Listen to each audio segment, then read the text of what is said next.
What's up, y'all? It's your boy Reese, and welcome to the Gorilla Podcast, where we go on gorilla for Christ our King. Now, today I want to talk to you guys about religion and science. So let's describe the two. So what is religion? So religion is a framework or system of beliefs held by a group of people that is normally based on faith. Now, there's a lot of religions out there, but as far as the major ones, they usually include a divine deity. Okay, now what is science? So science is the study of cause and effect relationships within our universe. And usually it's conducted through observation and test. So when it comes to the crux of science, they believe in this theory called the Big Bang. Now, for those who already know, and for those who don't, the Big Bang theory is pretty much suggesting that due to some explosion, the universe was created out of nothing.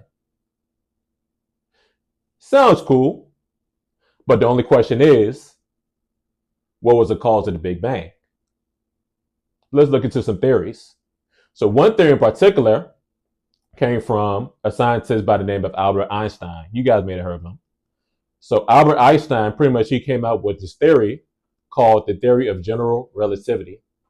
And it states that space, time, and matter are correlative. So this means that space, time, and matter came into existence at the same time at the beginning of the universe. So in other words, this suggests that the universe had a beginning, contrary to opposing belief before the theory of general relativity even came out. Initially, they believed that the universe was eternal and it was never created until Albert Einstein came out with this theory. Now, does this theory sound familiar? Well, let's go into religion, but more specifically, let's go into the Bible and see what it says. So in the book of Genesis, chapter 1, verse 1, it says, "In the beginning, God created the heavens and the earth." Now, do you see the parallel? Now, going back to the theory of general relativity, it's suggesting that space, time, and matter had a beginning, and it all came into being at the same time. So that means whatever or whoever created space, time, and matter had to be what? Spaceless, timeless, and immaterial. And if I would add, also personal, powerful, and intelligent. Now, when you think of a being who is spaceless, timeless, immaterial, personal, powerful, and intelligent, who does it sound like? Well, to me, if I'll say the obvious, it sounds a lot like God. So remember when I just said Genesis 1:1? So let's go back into it. So Genesis chapter 1, verse 1 states or says that in the beginning, God created the heavens and the earth. See, do you get it? Let's say it again. So in the beginning, time, God created the heavens, which is space, and the earth, which is matter.